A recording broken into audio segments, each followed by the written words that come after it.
here's something a little more chilled, just to look at some of my favourite moves. As much as the big old documentaries are where it's at, sometimes it's nice to put something a bit more personal down. There's loads of great finishers out there, so for now here's a list of 50 that sticks to the world of Japan and Puroresu. I'm sure there'll be a more western based list at some point. A couple of little things. This is an alphabetical list of favourites rather than a ranked one, and I'm sticking with just one finisher per wrestler, cause that'll keep things more varied. Anywho, let's crack on. Tenryu as a wrestler has had such remarkable staying power. The man's traditional peak was back in the 80s, but he was still putting on fantastic bouts in the mid-noughties, right at or near the top of the card too. He also had a new finisher for this surly Indian summer period, the 53 years old. I love this one as it's such a compact little move, a quick and short brainbuster that's smooth while also very much looking like a finisher. Not the grand devastating head drop that you'll find with other brainbusters, this one is mainly here because it's quite swanky and great to look at.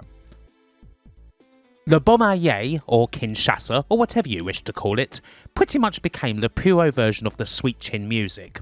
The big setup, the feet going like Billy-O, and then the whopping big knee strike at the finish. Quite a few big knees made it onto this list. There's something just really damn neat about a good knee strike in wrestling, and this is still one of the biggest ones. Kenta Kobashi is obviously going to feature on this list, but it's not exactly easy to pick a representative move for him. In the end though, I had to go with the Burning Lariat.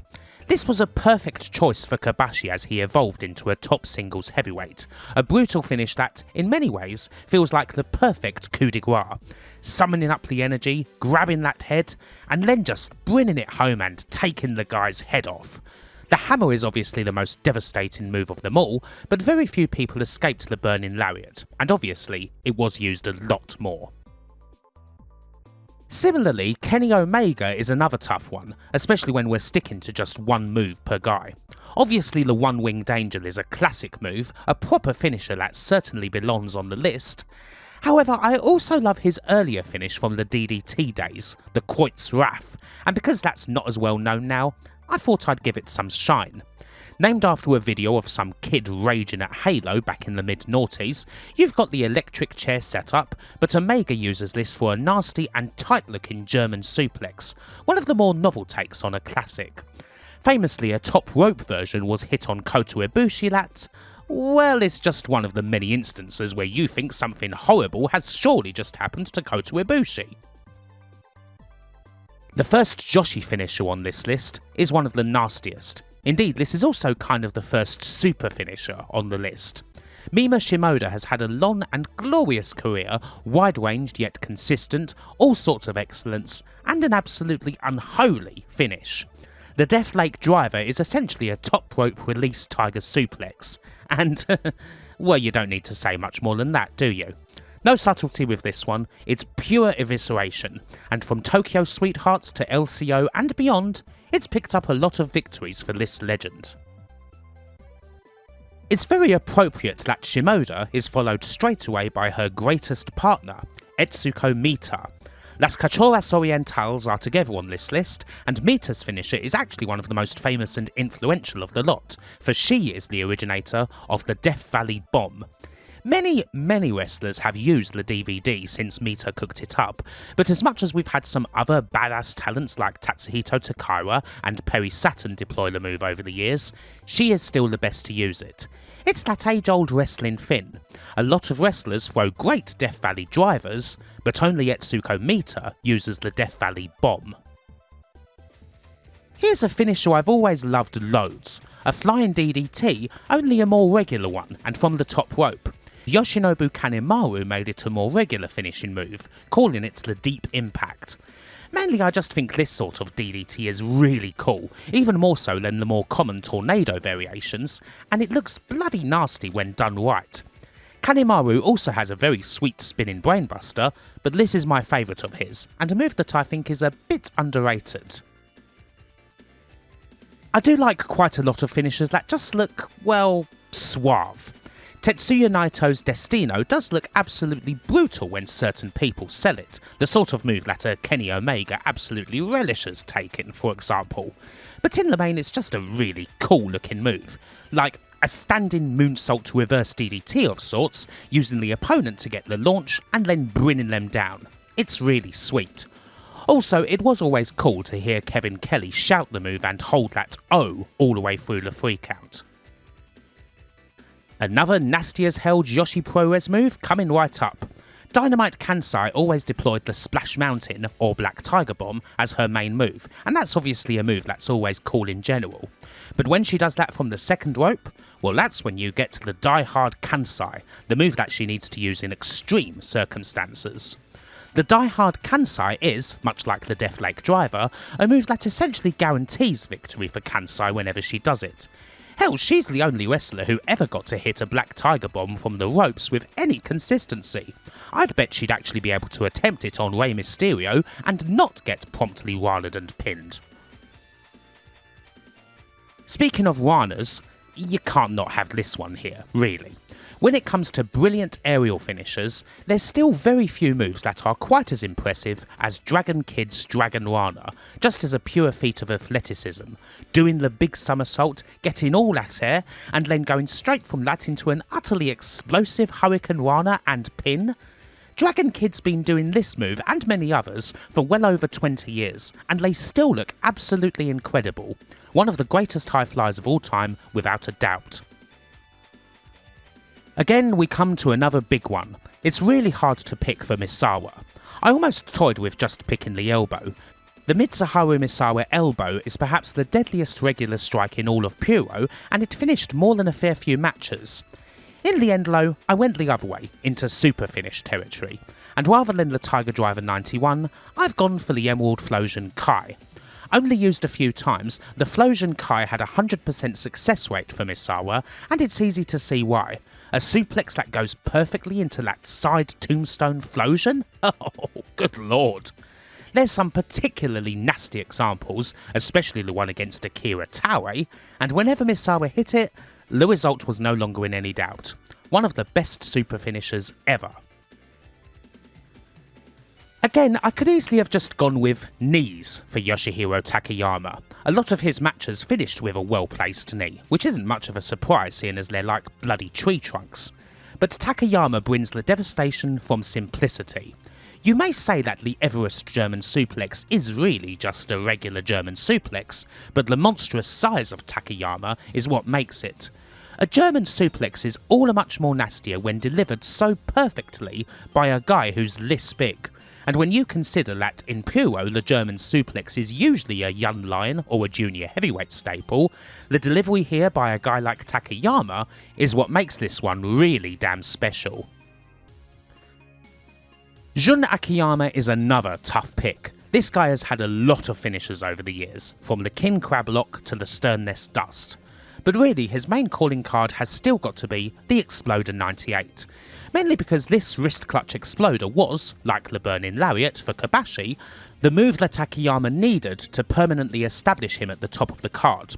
This is the move that wins you championships, and it certainly has for Akiyama over the years. The wrist clutch is also perfect for the move. The increased tightness of this exploder certainly makes it look really damn nasty. If you've watched my Kenta vs Suwa video, you know how much I love this man. Suwa, of course, does a lot of stuff that's great outside of just having a neat finisher. Hell, the neat finisher is hardly the coolest thing compared to all the incredible cheating. Still, you do have this elevated pedigree type move, the FFF. And yes, it's mainly here because the initials stand for fucking. Suwa is still one of the greatest rule breakers in the history of this great sport, and someone who many more people should be familiar with. Once again, what can you choose for Jushin Liger? Look at all the frickin' moves innovated. This is the guy who invented the shooting star press, after all. How do you not go for that? It's tough, but when I think of Liger, I do tend to think of the Fisherman Buster first. This is the sort of move that excited me when I read the description of it on move list guides back in the day. Things that would basically say, well, it's like a perfect plex, only the guy gets driven right into the frickin' ground. That sure made me want to see the move, and I definitely wasn't disappointed when I actually did see it. It's just one of many great Liger moves, and seeing as this guy was one of my main introductions into the world of Puro, as he was for no doubt many others, obviously this goes on here. The go to sleep actually didn't finish the first person it was used on. Kenta debuted it in a match against Mitsuharu Misawa. The kicker was that it came very close to getting Kenta a pin against the legend in what was a trial match, something that would have been a colossal shocker. Again, this is another hugely innovative and popular move. A lot of other guys, including some pretty damn big guys, have used this move as a finisher. But as synonymous as this move is with CM Punk in particular, there's no real question that the move is, in the end, Kenta's, and that nobody does it better. Go Shiozaki's Go Flasher.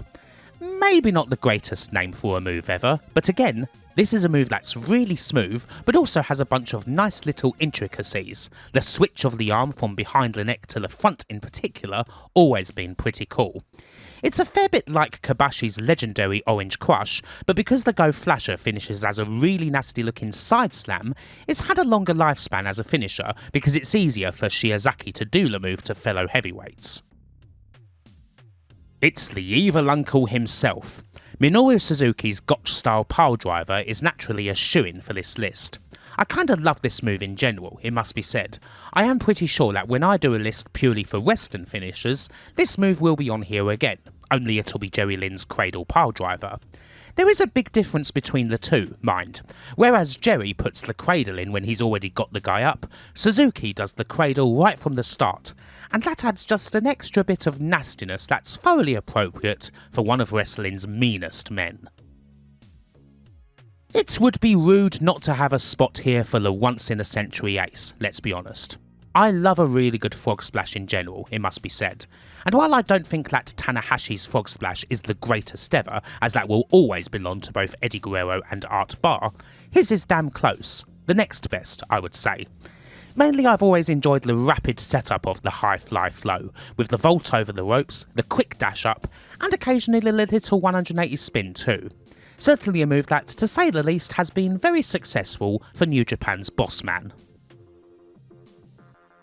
It was one night in 1993 when, in the course of a seemingly routine tag match, Steve Williams casually walked over to Kenta Kobashi, hooked him in, and dropped him directly on his frickin' neck with what was surely the most brutal backdrop ever seen in a ring up to that point. And really, Dr. Death's homicide backdrop is still the perfect and most vicious looking version of that move. Even if backdrop drivers are 10 a penny, there's still few who would even dare to get close to the rotation that the Doctor gets on this move. Again, it's not like this is Williams' only legendary move, seeing as he's got the Doctor Bomb and the Oklahoma Stampede, but this is up on another level. All together now? Hurrah! Another year. Surely this one will be better than the last. The inexorable march of progress will surely lead us all to happiness. Zack Sabre Jr. is always one for the wild references to things like Stuart Lee or Chris Morris, or in this case the post-rock group Youth Movie soundtrack strategies when it comes to the name of his holds. But those submission moves are just as vicious as the references are deep, and this one is just bloody outrageous. ZSJ perched on his opponent, combining a double wrist lock with an octopus hold that essentially acts as a nasty as hell neck crank. As with most of his moves, it's ingenious, and it just shows why he's the best technical wrestler going today. Of all the moves in this list, Manami Toyota's Japanese Ocean Cyclone Suplex may be the swankiest of them all, but that cleverness is most certainly matched not just by its impact, but the sheer danger of this act. While the Victory Star drop certainly wins points on the pure brutality front, when you think of just how many fins can go wrong here, the electric chair, the straitjacket, the fall itself, it needs so much strength and precision to do this without a potentially horrid botch, let alone do it in a way that looks so impactful, with Toyota's back arch being so perfect, never coming close to touching the ground, flawlessly going into the pin. When all of this is considered, yeah, this is one of the greatest moves of all time. The signature creation of one of Joshi's foremost legends. We go back for the next one, way back. But there's no less impact here.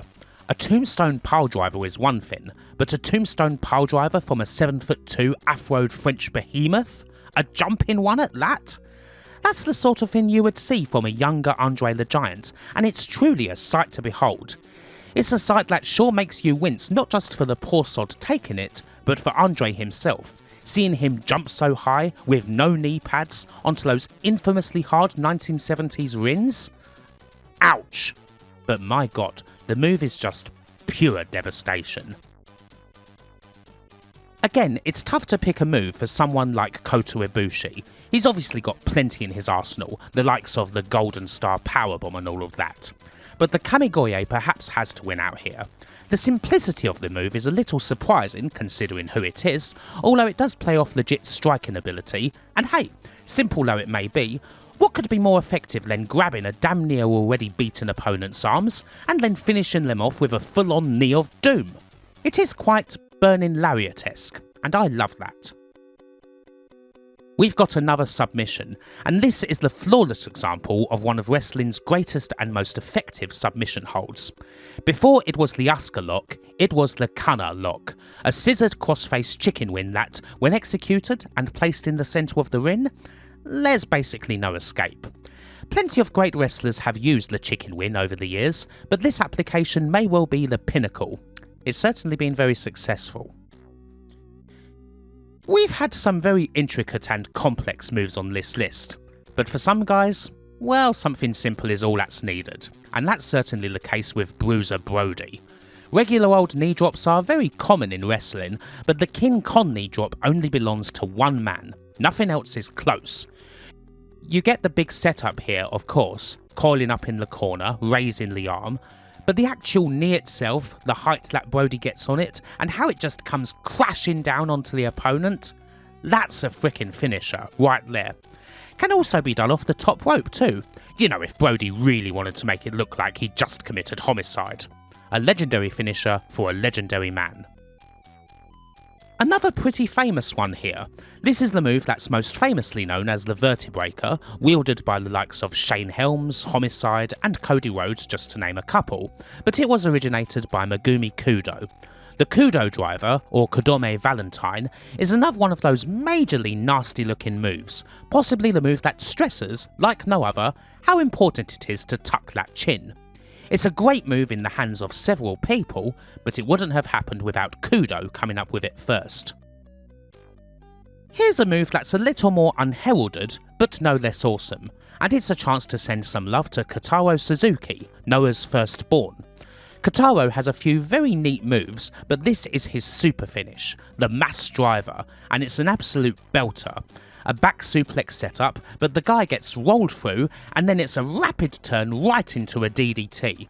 A simply fantastic, rapid and beautifully executed manoeuvre, the sort that's worthy of finish in basically any match. Another classic that needs no introduction, the Michinoku Driver, or more accurately, the Michinoku Driver number 2. So many people have used this move, although the origins can be a little confusing, so let's break that down quickly. The original Michinoku Driver was actually invented by Great Sasuke, and it's a double underhook brainbuster. This move, the Michinoku Driver 2, is the one invented by Taka Michinoku, the scoop that finishes in a sit-out driver and pin. And of course this one became so popular that everyone knows it as the Michinoku Driver anyway. Oh, and don't forget the Michinoku Driver 2B, that's another one. Either way, it's obviously a Puro great. We need something a bit more aerial, and sometimes a moonsault just isn't quite enough. How about a moonsault that ends in a frickin' double stomp? The double stomp is already known as a pretty nasty move to take, one that's hard to pull off without some degree of pain involved, but this? God damn. Sonjay Dutt is the most famous user of this one in the West, but the originator here is Hikaru Fukuoka. Aside from the glorious acrobatics, the really nasty part here is that there's no way seemingly to come straight off the opponent, minimising the pain involved. With this moonsault attached, it feels like you kind of have to stick the landing, which is, well, ouchy. Very ouchy indeed, I'm sure. Some of Puro's super finishers really do push extremes. You've got the Burning Hammers, the Tiger Driver 91s, the Kawada Drivers. But I don't know, I think as far as extremes go, one move might be beyond them all. This is Yoshiko Tamura, and this is Mount Cook. It's set up like an Alabama slam, but then the poor unfortunate victim gets rapidly turned around into a sit-out tombstone. It's like the Steiner screwdriver, only it actually looks even frickin' worse. Holy shit. This was only ever seen a couple of times, and it's probably easy to see why. Clearly this is one very dangerous move indeed. Yoshiko Tamura was at one point chased after by the WWE back in the noughties. I wonder what the reaction would have been if she'd ever broke this one out over there. Another legendary Yoshi finisher is here, and another quite popular one. A lot of wrestlers have used Akira Hokuto's Northern Lights bomb, unsurprisingly perhaps because it's such a beautiful move, a glorious suplex variation that's about as decisive a match ender as it gets. It's so good that when Kensuke Sasaki and Akira Hokuto got married, Sasaki decided to start using his wife's move as a finisher. Still, even if many people have used it, and even if Hokuto has zero problem whatsoever with that, nobody does the Northern Lights bomb quite like she does. As is often the case, you simply can't beat the original. It's time for another submission, and this is certainly one of the older moves on the list. It's unclear as to just who invented the octopus hold, or manji gatame, however it was made famous by Antonio Inoki. A similar move to an abdominal stretch, but with the addition of a leg draped across the neck causing maximum pain. We've already seen a particularly sick variation of this hold in the hands of Zack Sabre Jr., but there's certainly room here for the original, another one of those submissions that is still a thoroughly credible match ender, decades after it was first introduced. Here we have the Olympic Slam. Now this is in many ways the same move that was popularised by he of the gold medal and the broken frickin' neck himself, Kurt Angle. The Olympic or Angle Slam is certainly a great move in his hands. Takashi Sagura, a decorated wrestler and near-Olympic judoka, also uses the move, but his, it's a little bit different. Certainly a lot nastier. Both are great, but while the Angle Slam is a different yet very swank hold, the Sagura Olympic Slam is pure murder kill, so hopefully you've brushed up on your neck training before you have the misfortune to take it. Nasty and awesome. All the four pillars are obviously going to be in this top 50, and now it's Akira Taue's turn. Taue is the kin of the Nodowa, or the choke slam, and I've chosen the Origa Taue as the move that best represents him. This chokeslam variation starts off looking like a backdrop before finishing as a chokeslam, and I just about picked this over his other great choke variation, the Chichubu Cement. That one is also fantastic, but the Origa Taue was used quite a bit more. I also really like this move's name. The Origa Taue translates simply to I am Taue, and to me that's a pretty badass name for a finisher. Aerial antics are here again, and this list obviously couldn't not have Hayabusa in it. He's got a couple of pretty good impact moves too, but the Phoenix Splash is undoubtedly the man's calling card, a move that was quite simply mind-blowing the first time you saw it. Back in the 90s, a 450 splash was pretty damn wild to begin with, but doing that 450 with a twist, looking so beautiful, along with everything else that the guy did, there's a reason why even the merest mention of Hayabusa's name is enough to bring a tear to the eye of some people. Again, it would be silly not to find a spot for a move like the Rainmaker on here, when you consider just how much success Okada's had with it and all. Like a lot of great finishers, a big part of the Rainmaker's brilliance is all in the setup and in the ceremony, especially the big pose with arms outstretched and the zoom out from the camera. That's obviously an essential component, and then the move itself is a thumper of a short arm lariat, a pretty different way of setting up such a move at the time that naturally ended up getting used by plenty of others afterwards. A modern classic for sure. Tamon Honda got a whole lot of love when Noah started, way more than the mid-card doldrums he perpetually found himself in All Japan, and that gave a lot more people a chance to see what this former Olympian was capable of. The rolling Olympic Hell is used to describe a fair few moves in the Honda arsenal, but here I'm mainly thinking of the Katahajime-esque move, executed around the neck. The classic number 0 is a rolling neck submission, the number 5 starts with a quite nasty suplex that also resolves into the same submission, and then the number 7 traps the neck, but also traps the legs and acts as a pinning combination. It's a very versatile set of moves, and they're obviously a perfect fit for someone with Honda's background. Yes, there's a place on this list for a move that was originally the creation of wrestling's greatest innovator. That being, of course, Nova. Nova innovated this move and called it the Kryptonite Crunch, but I think it's fair to say that Shima perfected the move, and he called it the Schwein. Now again, Shima has a lot of finisher level moves that could easily be here, from the Gory Iconoclasm to the Perfect Driver to the Meteora, but the Schwein is the one that first springs to mind. A probably nasty yet also really swank pile driver type move, one that still kind of defies description a bit. One thing that should be noted is that this is different to what's normally known as an air raid crash, the move innovated by Mariko Yoshida. The opponent is positioned across the back in an air raid crash, whereas the Schwein happens entirely on one side, if that makes sense. Also, there's the Schwein red line, because every great move should also have an even nastier wrist clutch variation. Generally speaking, I'm not the biggest fan of the Shining Wizard. That's probably the biggest move to not be here in my favourite 50. I don't know, Keiji Muto's move quickly became so ubiquitous and so overused, with so many poor Shining Wizards flying around, I'm not sure I got the chance to really enjoy it much. But there is room for a very neat variation, and here we have Miko Satomura's Scorpion Rising. Not much to say, except it's a Shining or step up axe kick. In a world full of poor Shining Wizards, here's something that is an undoubted and thoroughly decisive match ender, the best move from one of Joshi's legendary and enduring talents.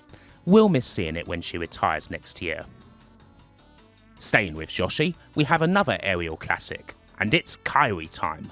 Now, under the Kairi Sane name, this is known as the Insane Elbow, for obvious punnage reasons, but the earlier and more traditionally Joshi name is the Seven Seas, something more appropriate for a sky pirate like Kairi Hojo. No matter the surname, it's still arguably the greatest elbow drop off the top, certainly the only one that can compete with the Macho Man, which is no small feat. And it doesn't need any bells and whistles either, just absolutely perfect execution, a proper falling from the heavens aerial finish. I and ahed a bit here. Hiroki Goto was always going to be on the list, but it was either going to be with the GTR or the Shoten Kai. Eventually I went for the Shoten Kai. This is an absolutely badass move by default, whether it's done by Alex Hammerstone or even Matt frickin' Morgan, but Goto is the best at it.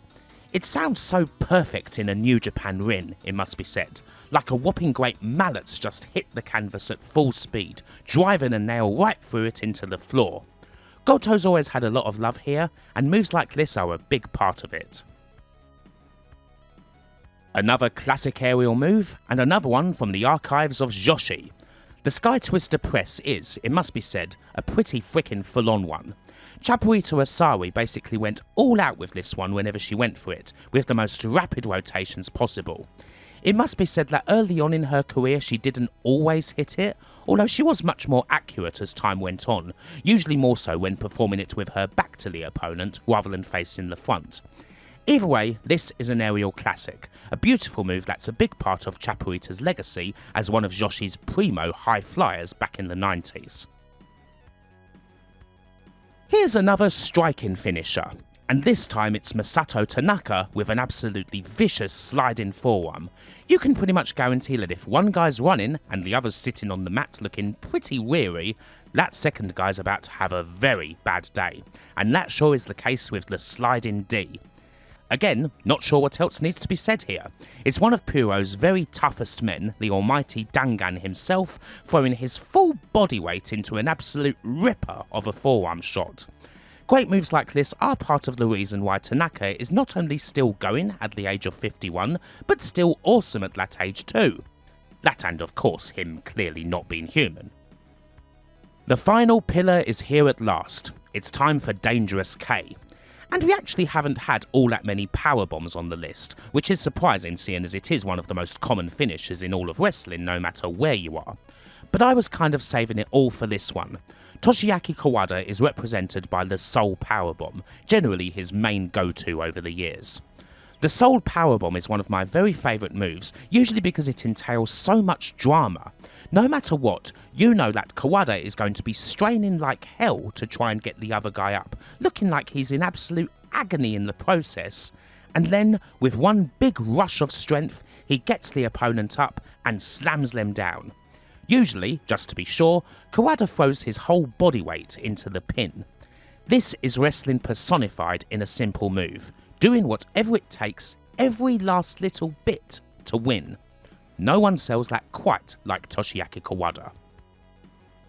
Naomichi Marufuji's on here next. Again, we're spoilt for choice here, but I've gone with one of his rarer moves, something that he innovated as a tribute. The Tiger Flowsion has only ever been used a few times, but Marufuji created it in 2009, not long after Misawa's passing, as a combination of the legendary man's two most famous finishers, the Tiger Driver and the Emerald Flowsion. The result, a Tiger Driver setup that resolves into a side-on sheer drop powerbomb of sorts, is pretty damn worthy, taking two great moves and combining them to make something very special. We go from the complex to something that couldn't be simpler and is of course amongst the very greatest strike finishers of them all, the Uraken. The spinning back fist from hell, the move that assured Aja Kon's complete dominance over Joshi in the 1990s. The Uraken is one of those classic strike finishers that can, of course, totally come out of nowhere. An opponent may think they've got the Jungle Emperor on the ropes, but one tiny sliver of an opening is all that's needed for Kon to make the most lethal of counters.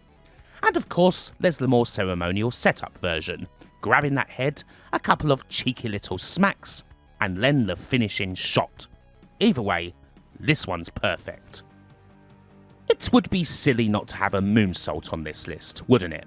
There's lots of examples, of course. This could have easily gone to the fist-pumping bravado of Kenta Kobashi, the rapid-fire hit of Great Muta, the perfect execution of Io Shirai, but in the end, I kinda had to go with the moonsault that comes from a frickin' 450-pound guy. When Vader truly wants to end somebody while also completely shocking the crowd at the same time, well, what better than the Vader salt? Ordinarily, some people would probably scream at the thought of a 6'5", 450-pound super heavyweight doing a moonsault. It's totally wrong. It should never happen. Weirdly though, such a thing doesn't get questioned when it comes to Vader. Probably because, well, he's the man. Two more slots to go. Now, we didn't quite have the space for the Burning Hammer because I picked something else for Kenta Kobashi. That doesn't mean I don't have a spot for the move's innovator, mind you. The Victoria Driver is more of a regular finisher, as opposed to the horrifying head drop that comes with the hammer, but Kyoko Inoue's move is still an absolutely beautiful one. It's usually set up powerbomb style, with a then seamless switch to going over the shoulders, and an exceptional bomb-style impact. It definitely looks the part, and the move was enough to take Kyoko Inoue all the way to the top of Joshi Puroresu. And here we are. Now, I didn't want to try and actually rank these moves. Doing something like ranking wrestling finishers feels quite arbitrary indeed. However, amusingly, we do finish here with the move that almost certainly would have taken the top spot, if this had been a ranked list. When it comes to ProRes, there is no finisher that could possibly be put ahead of Stan Hansen's Western Lariat. This tops the bill in every regard. It's the best out of nowhere finisher, it's one of the most violent finishers, it's capped off some of wrestling's most legendary moments and matches, it can be thrown in so many different ways, and it perfectly fits the man who it belongs to. I mean, the Lariat is his frickin' nickname, after all. This left arm of death took the unsinkable battleship to the top, and it kept him there for many, many years. Rightly so. You could probably do a top 50 that consists of nothing but the greatest Western Lariats, in all honesty. There is no greater finisher than this move, not just in ProRes, but in the whole of wrestling. And with that, we're about done. Hopefully you've enjoyed this little list. It's mainly just an opportunity to celebrate some bloody awesome wrestling moves, although hopefully there's been a few little interesting tidbits here and there. Hopefully you've had fun watching, and until the next time, bye for now.